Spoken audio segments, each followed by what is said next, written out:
Sobat, kali ini kita akan membahas tentang Mi-6 Hawk Indonesia. Berikut informasi selengkapnya. Tapi sebelumnya, jangan lupa subscribe channel ini ya Sobat, dan nyalakan tombol loncengnya. Halo Sobat Bull Eyes.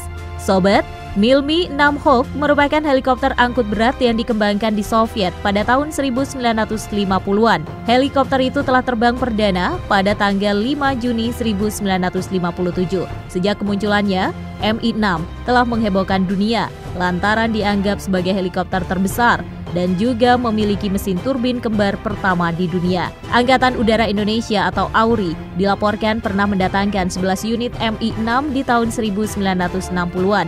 Namun ada sumber lain yang menyebutkan jika jumlahnya 9 unit dan ada pula yang menyebutnya 6 unit. Sebenarnya heli Soviet ini bukanlah pilihan utama. AURI sendiri lebih menginginkan helikopter Sikorsky S-61 Sea King dan S-64 Tarhe. Namun karena alasan ekonomi dan politik, Mi-6 akhirnya menjadi pilihan utama AURI. Ya Sobat, awal tahun 1964, 22 personil AURI yang terdiri dari 6 pilot, 1 navigator, dan sisanya teknisi dikirim ke Soviet untuk mendapatkan pelatihan selama 6 bulan. Mi-6 pesanan Indonesia dikirim menggunakan kapal laut serta dibongkar di Pelabuhan Tanjung Priok, Jakarta. Untuk komponennya dirakit di Pangkalan Udara Halim Perdana Kusuma oleh teknisi Soviet. Mi-6 Hawk Indonesia diterbangkan pertama kali pada 1 Oktober 1964. AURI membentuk skadron persiapan helikopter Mi-6 yang kelak beralih menjadi skadron 8. Ya Sobat, pada 29 Juli 1966, Mayor Atang Sejaya menjadi korban tewas pertama dalam insiden kecelakaan Mi-6. Saat terbang, bagian ekor helikopter itu secara tak sengaja terkena kabel listrik.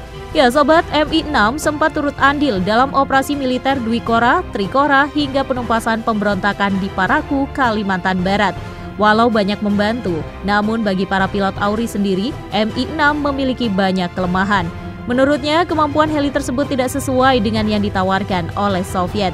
Kecepatan maksimalnya hanya mencapai 170 km per jam saja. Padahal, kecepatan tertinggi aslinya bisa tembus mencapai 300 km per jam.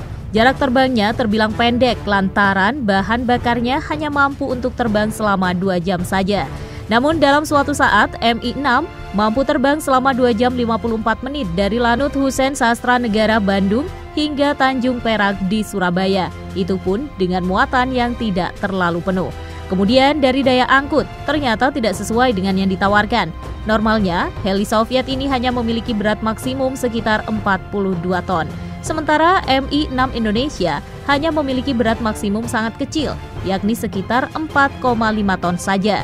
Tentunya hal itu berbanding terbalik dengan uji coba dan pemecah rekor yang dilakukan Mi-6 di luar negeri. Kekurangan heli itu bisa jadi kurangnya informasi saat dilakukan penawaran. Walau demikian, Mi-6 ini memiliki kelebihan saat digunakan di segala medan. Salah satunya mampu mendarat di permukaan yang tidak rata. Namun karena politik pasca peristiwa 1965 membuat suku cadang susah didapatkan.